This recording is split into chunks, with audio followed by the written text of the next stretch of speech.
कृष्ण के आत्मविश्वास से भरे संदेश को समझने के लिए महाभारत की कुछ घटनाएं बेहद प्रेरणादायक है। आइए एक प्रसंग पर ध्यान दें जो आत्मविश्वास और धैर्य का प्रतीक है। अर्जुन का संशय और श्री कृष्ण का मार्गदर्शन। महाभारत के युद्ध के प्रारंभ में जब अर्जुन कुरुक्षेत्र में अपने परिजनों, गुरुजनों और मित्रों को सामने देखकर युद्ध के लिए तैयार नहीं हो पा, तो उनका आत्मविश्वास डगमगा गए। उन्होंने धनुष नीचे रख दिए और युद्ध न करने का निश्चय कर लिया। अर्जुन ने कहा, हे माधव, मैं अपने स्वजनों का वध नहीं कर सकता, यह धर्म के विरुद्ध है। मेरे हाथ कांप रहे हैं, मन विचलित हो रहा है। इस पर श्री कृष्ण ने गीता का ज्ञान दिया और अर्जुन को याद दिलाया, तुम अपने धर्म का पालन करो, क्षत्रिय का धर्म युद्ध करना है। यह युद्ध अधर्म के विरुद्ध धर्म की स्थापना के लिए है। उन्होंने कहा कि जो आत्मा अमर है उसका वध संभव नहीं है। शरीर नश्वर है लेकिन आत्मा अनश्वर है। आत्मविश्वास की शिक्षा श्री कृष्ण ने अर्जुन को समझाया कि कर्म करना ही मनुष्य का धर्म है। फल की चिंता करना उसे कमजोर बनाता है। आत्मा पर विश्वास और ईश्वर में श्रद्धा से अर्जुन ने अपनी शंका दूर की और युद्ध के लिए तैयार होगा।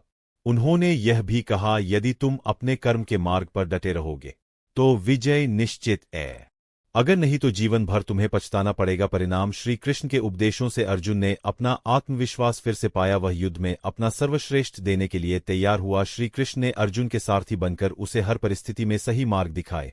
यह कहानी हमें सिखाती है कि जब हम अपने जीवन में किसी बड़ी चुनौती का सामना करते हैं तो आत्मविश्वास, धैर्य और कर्म के मार्ग पर चलकर हम हर कठिनाई को पार कर सकते हैं।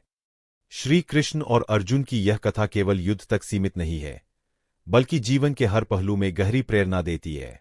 गीता के उपदेश और श्री कृष्ण का मार्गदर्शन अर्जुन को हर पल नई शक्ति और आत्मविश्वास प्रदान करते रहे। युद्ध के दौरान श्री कृष्ण का धैर्य और चतुराई। जब महाभारत का युद्ध शुरू हुआ तो कौरवों ने कई मायावी और अधर्मपूर्ण तरीके अपना, लेकिन हर बार श्री कृष्ण ने अर्जुन और पांडवों को सही मार्गदर्शन देकर विजय की ओर बढ़ाया। रण भीष्म पितामह की प्रतिज। भीष्म पितामह युद्ध में अमर है जब तक वे स्वयं अपने मृत्यु का समय ना छूने, यह जानते हुए भी श्री कृष्ण ने पांडवों को सिखाए कि धर्म के लिए कभी कभी भावनाओं को अलग रखना पड़ता है। उन्होंने अर्जुन से कहा कि युद्ध में भीष्म को रोकने के लिए शिखंडी का उपयोग करे। अर्जुन को यह कठिन लगा, लेकिन श्री कृष्ण ने उसे धर्म का महत्व समझाया। अर्जुन ने शिखंडी की आग में भीष्म पर बाण चला और उन्हें पराजित किया। कर्ण का आत्मविश्वास। कर्ण, जो अर्जुन का सबसे बड़ा प्रतिद्वंदी था, बेहद पराक्रमी और कुशल योद्धा था। युद्ध के दौरान जब कर्ण ने अर्जुन को हराने की ठानी तो श्री कृष्ण ने अर्जुन को यह याद दिलाए कि कर्ण का आत्मविश्वास अधर्म पर आधारित है। उन्होंने अर्जुन को सिखाया कि सच्चा आत्मविश्वास धर्म और सत्य पर आधारित होता है। जब कर्ण का रथ भूमि में धंस गए और वह सह हो गया तो श्री कृष्ण ने अर्जुन को बिना हिचक उसके ऊपर बाण चलाने को कहा। जयद्रथ वध। जयद्रथ ने अभिमन्यु को मारने में सहायता की थी। अर्जुन ने प्रतिज्ञा कि वह अगले दिन सूर्यास्त से पहले जयद्रथ का वध करेगा, अन्यथा वह स्वयं को आग में समर्पित कर देगा। कौरवों ने अर्जुन को रोकने के लिए हर संभव प्रयास किया। श्री कृष्ण ने अर्जुन को शांत रहने और अपनी ऊर्जा सही समय पर उपयोग करने का सुझाव दिया। सूर्यास्त से ठीक पहले श्री कृष्ण ने अपनी माया से सूर्य को ढक दिया, जिसे कौरवों ने सोचा कि युद्ध समाप्त हो गया। जैसे ही जयद्रथ सामने आया, श्री कृष्ण ने सूर्य को उजागर किया और अर्जुन ने अपना वचन पूरा करते हुए जयद्रथ का वध कर दिया। महान संदेश। युद्ध के अंत में श्री कृष्ण ने यह सिखाया कि जीवन में आत्मविश्वास केवल बाहरी विजय से नहीं बल्कि अपने कर्तव्यों को सही ढंग से निभाने से आता है। उन्होंने ने अर्जुन से कहा, तुम्हारा धर्म है, कर्म करते जाना, विजय या पराजय दोनों ही क्षणिक है, लेकिन जो धर्म और सत्य के मार्ग पर चलता है वही सच्चा विजय है। यह कथा यह सिखाती है कि आत्मविश्वास, धैर्य और सही मार्गदर्शन से जीवन की हर कठिनाई को पार किया सकता है। श्री कृष्ण ने गीता में आत्मविश्वास और कर्म पर विशेष बल दिया है। उनका संदेश है कि मनुष्य को अपने कर्तव्यों का पालन पूरी निष्ठा और आत्मविश्वास के साथ करना चाहिए, परिणाम की चिंता किए बिना। श्रीमद् भगवद गीता में आत्मविश्वास से जुड़े कुछ महत्वपूर्ण श्लोक और उनका अर्थ। वन कर्मन वाधिकारस्ते मां फलेषु कदाचन मां कर्मफल हेतु माते संगो अस्व। कर्म अर्थ आपका अधिकार केवल कर्म करने में है, उसके फल में नहीं, इसलिए फल की चिंता किए बिना अपने कर्तव्य को आमा विश्वास से पूरा करे। संवन योग उत है, अर्थ समानता का भाव ही योग है। आत्मविश्वास और धैर्य से कर्म करे, सफलता या असफलता से विचलित ना हो। उधर दमांतमा आत्मन बंधुरा रामन। अर्थ व्यक्ति को अपने आत्मविश्वास और प्रयास से स्वयं को ऊपर उठाना चाहिए। आपका मन ही आपका मित्र है और यही आपका शत्रु भी बन सकता है। श्री कृष्ण का उपदेश यह है कि आत्मविश्वास व अनुशासन और कर्म के साथ जीवन को सफल बनाया जा सकता है। महाभारत के युद्ध का अंतिम चरण भी आत्मविश्वास, धैर्य और श्री कृष्ण के अद्वितीय मार्गदर्शन की गहराई को दर्शाता है। हर घटना में उन्होंने अर्जुन और पांडवों को सिखाया कि धर्म, सत्य और कर्म का पालन करने वाला व्यक्तित्व विजय होता है। द्रोणाचार्य का वध। द्रोणाचार्य कौरवों के सेनापति बने और उनके बलव रणनीति के कारण पांडवों को भारी क्षति होने लगी। कोई भी योद्धा उन्हें हराने में सक्षम नहीं हो रहा था। श्री कृष्ण ने समझा कि द्रोणाचार्य को पराजित करने के लिए उनकी मानसिक शक्ति को कमजोर करना होगा। उन्होंने सुझाव दिया कि युधिष्ठिर जो सत्यवादी थे कहे कि अश्वत्थामा मारा गया। युधिष्ठिर ने कहा अश्वत्थामा कुंज अर्थात अश्वत्थामा नाम का हाथी मारा गया। द्रोणाचार्य ने यह सुना और अपने पुत्र अश्वत्थामा की मृत्यु के दुख में अपना धनुष रख दिया। इस अवसर का उपयोग कर द्रोणाचार्य को वध कर दिया गया। यह घटना सिखाती है कि कभी कभी सत्य और धर्म को बचाने के लिए कठिन निर्णय लेने पड़ते हैं, लेकिन यह आत्मविश्वास और सही निर्णय पर आधारित होना चाहिए। दुर्योधन का पतन। महाभारत युद्ध का अंतिम चरण दुर्योधन और भीम के बीच गदा युद्ध से शुरू हुआ। दुर्योधन अपनी गदा कला में निपुण था और भीम के लिए उसे हराना आसान नहीं था। श्री कृष्ण ने याद दिलाया दुर्योधन ने द्रौपदी का अपमान किया था और अधर्म के मार्ग पर चलकर ही इतना शक्तिशाली बना। उन्होंने भीम को संकेत दिया कि दुर्योधन की जंगा जिसे उसने द्रौपदी के लिए अपमानजनक ढंग से दिखाया था उसका सबसे कमजोर हिस्सा है। भीम ने दुर्योधन की जंगा पर प्रहार कर उसे पराजित किया। श्री कृष्ण का संदेश था अधर्म की शक्ति कितनी भी बड़ी क्यों न हो, धर्म और न्याय के मार्ग पर चलने वाले को विजय अवश्य है। गांधारी का शाप और श्री कृष्ण का धैर्य। महाभारत युद्ध के बाद गांधारी ने श्री कृष्ण को शाप दिया कि उनके यदुवंश का नाश होगा। गांधारी ने कहा कि यदि श्री कृष्ण चाहते तो यह विनाश रोक सकते थे। श्री कृष्ण ने शांत स्वर में उत्तर दिया माता, मैंने अपना कर्म निभाया, मैंने केवल धर्म का मार्ग प्रशस्त किया। विनाश अधर्म का परिणाम था और यह पहले से तय था। गांधारी के शाप को श्री कृष्ण ने स्वीकार किया क्योंकि वे जानते थे कि यह संसार नश्वर। उनका आत्मविश्वास इस बात में था कि उन्होंने अपने धर्म का पालन। महाभारत के अंत में श्री कृष्ण ने अर्जुन से कहा जो व्यक्ति अपने कर्म में विश्वास रखता है और फल की चिंता किए बिना धर्म के मार्ग पर चलता है वह सदा विजय होता है। संसार में हर चीज अस्थायी है लेकिन आत्मा अजर अमर है। यह संदेश न केवल अर्जुन के लिए था बल्कि हम सभी के लिए है। जीवन की कठिन परिस्थितियों में भी आत्मविश्वास, सत्य और कर्म को ना छोड़ना ही सच्ची विजय है। श्री कृष्ण का यह संदेश जो बोया वही काटोगे कर्म के सिद्धांत को स्पष्ट रूप से दर्शाता है। यह श्रीमद् भगवद गीता का एक प्रमुख विचार है जो यह समझाने की कोशिश करता है कि मनुष्य जो भी कार्य करता है उसका फल उसे उसी के अनुसार मिलता है। गीता में कर्म का सिद्धांत, कर्मफल का नियम। श्री कृष्ण कहते हैं यच्चरति श्रेष्ठ देवे जना। इसका अर्थ है कि व्यक्ति जैसे कर्म करता है वैसा ही उसके साथ होता है। अगर अच्छे कर्म करेगा तो उसका परिणाम भी शुभ होगा। दो अधर्म और उसके परिणाम। श्री कृष्ण ने कौरवों को यह समझाने की कोशिश की कि अधर्म द्रौपदी का चीरहरण, पांडवों को छलपूर्वक वनवास देना अंतत उनके विनाश का कारण बनेगा। उन्होंने कहा धर्म हतो हंति धर्मो रक्षति रक्षिता। जो धर्म का पालन करता है धर्म उसकी रक्षा करता है और जो धर्म का त्याग करता है वह नष्ट हो जाता। कर्म और आत्मा का संबंध। श्री कृष्ण ने कहा नहीं कि कर्मत। मनुष्य हर पल कर्म करता है और उसका फल उसे जीवन में कभी ना कभी अवश्य मिलता है। इसलिए हमेशा अच्छे कर्म करना चाहिए। न जो बोया वही काटोगे का महाभारत में उदाहरण वन दुर्योधन और अधर्म का फल। दुर्योधन ने जीवन भर अधर्म का रास्ता चुना, छल कपट किया और पांडवों के खिलाफ षड्यंत्र रचे। युद्ध में उसने वही पाया जो उसने बोया था, अपने पूरे कुल का विनाश। दाकन का संघर्ष करने दुर्योधन का साथ दिया लेकिन जब उसे सत्य और धर्म का भान हुआ तब तक बहुत देर हो चुकी थी। अधर्म का साथ देने का फल उसे मृत्यु के रूप में मिला। युधिष्ठिर और धर्म का पालन। युधिष्ठिर ने हमेशा धर्म और सत्य का पालन किया। युद्ध के अंत में जब सब कुछ समाप्त हो गया तो वह धर्मराज के रूप में प्रतिष्ठित हुए। यह उनके शुभ कर्मों का परिणाम था। श्री कृष्ण का संदेश संसार में हर कार्य का परिणाम निश्चित है। जो हम दूसरों के लिए करते हैं वह एक दिन हमारे जीवन में लौट कर आता है। इसलिए सदैव अच्छे कर्म करें क्योंकि वही हमारे जीवन को सकारात्मक दिशा में ले जाएंगे। यह विचार हमें सिखाता है कि हमारे जीवन का हर क्षण, हर कार्य महत्वपूर्ण है। अगर हम प्रेम, सत्य और धर्म का पालन करेंगे तो हमारा जीवन सुखमय होगा, लेकिन अगर हम अधर्म या बुरे कार्य करेंगे तो हमें उसका कष्ट भी भोगना पड़ेगा। महाभारत की कथा में जो बोया वही काटोगे का संदेश श्री कृष्ण के माध्यम से बार बार सामने आता है। महाभारत के प्रत्येक पात्र ने कर्मों का फल अवश्य पाया, चाहे वह अच्छा हो या बुरा। अब हम इस कहानी के अंतिम भाग और उसके गहरे संदेश को समझने की कोशिश करते हैं। पांडवों का वनवास और अधर्म का परिणाम। कौरवों ने छल कपट से पांडवों को वनवास भेजा और उनके साथ कई बार अन्याय किया, लेकिन श्री कृष्ण ने हमेशा कहा कि धर्म का रास्ता लंबा हो सकता पर उसका फल मीठा होता है। द्रौपदी के चीरहरण के समय श्री कृष्ण ने द्रौपदी की रक्षा की और कौरवों को चेतावनी दी कि यह घटना उनके विनाश का कारण बनेगी। दुर्योधन, शकुनी और कर्ण ने पांडवों को कमजोर समझा, लेकिन उन्होंने यह नहीं समझा कि अधर्म का परिणाम विनाशकारी होता है।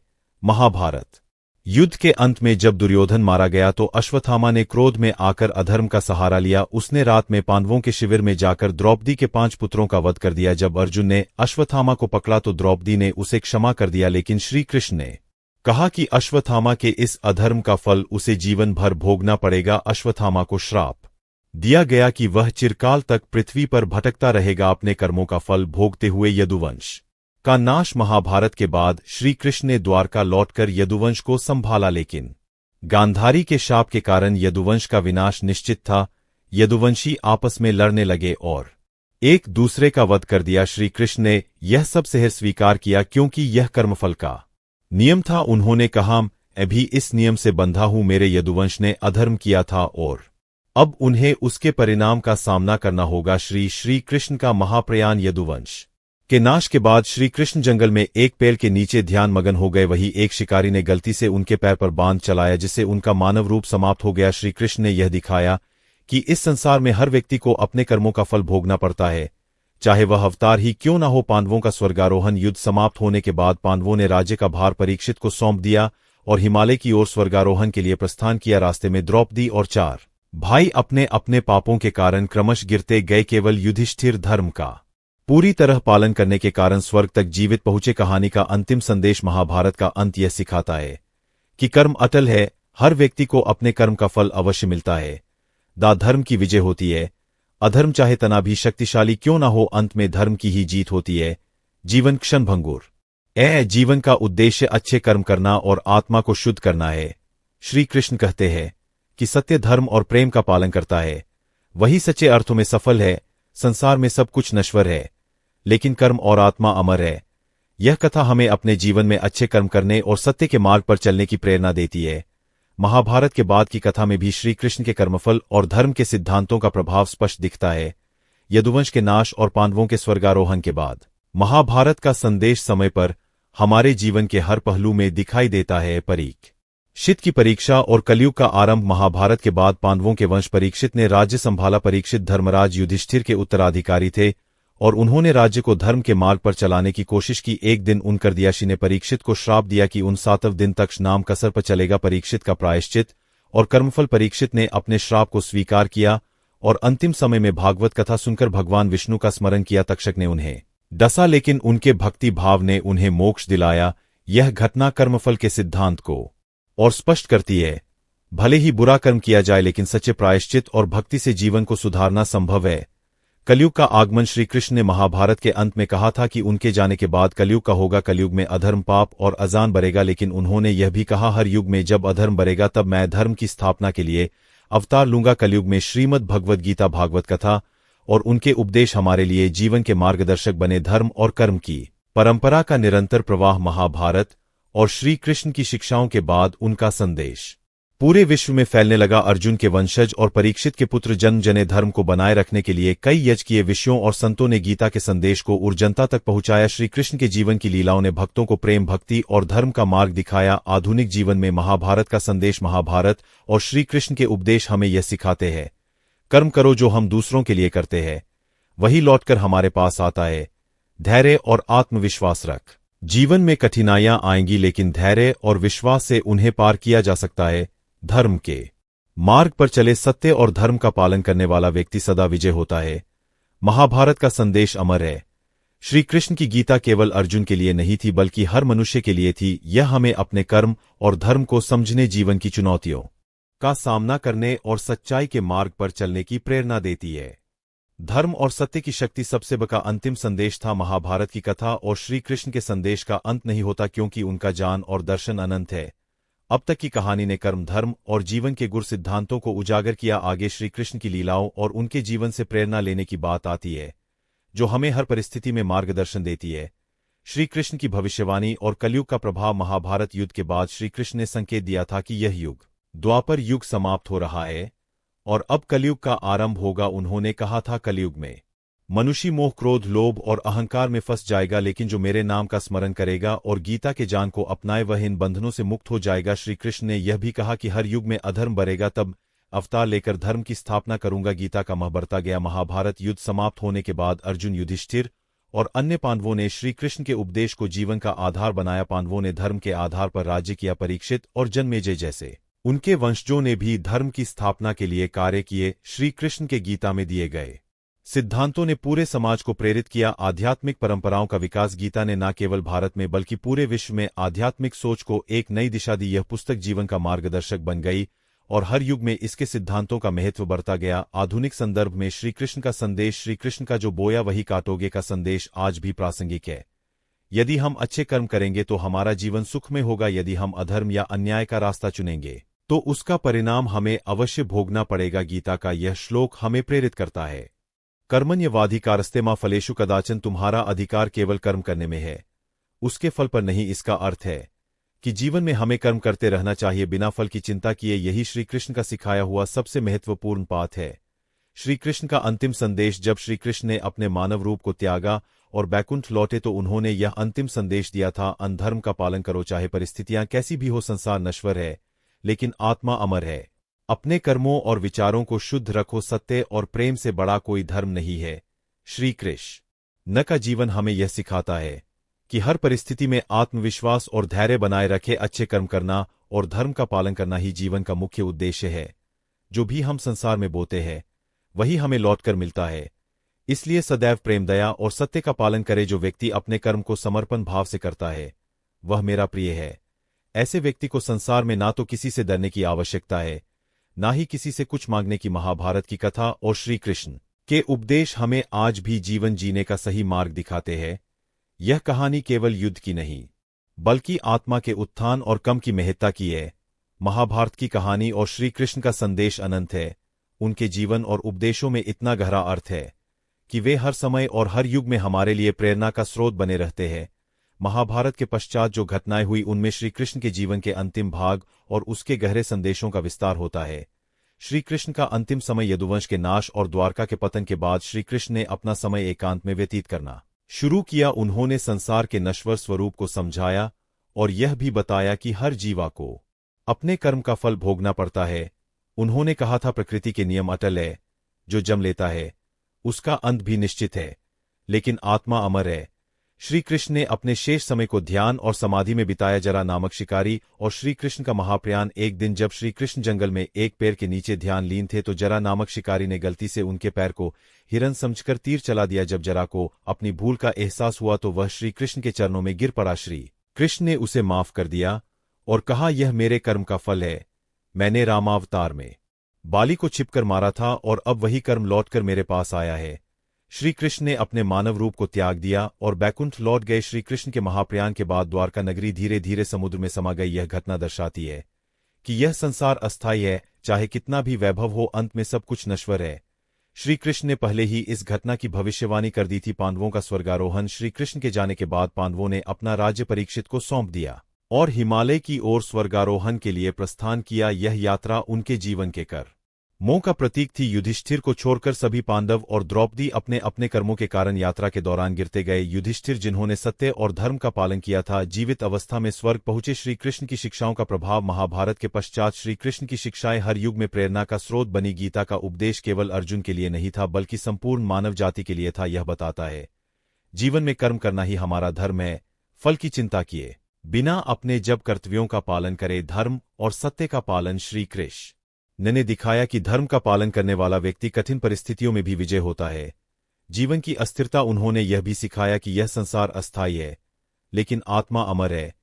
आधुनिक जीवन में श्री कृष्ण का संदेश आज भी। श्री कृष्ण के उपदेश हमें यह सिखाते हैं, वन सत्य और धर्म पर चाहे कितनी भी कठिनाई आए, सत्य का मार्ग ना छोड़े। द कर्म पर ध्यान दे, फल पर नहीं। जीवन में प्रयास करना हमारे हाथ में है लेकिन परिणाम भगवान की इच्छा पर निर्भर है।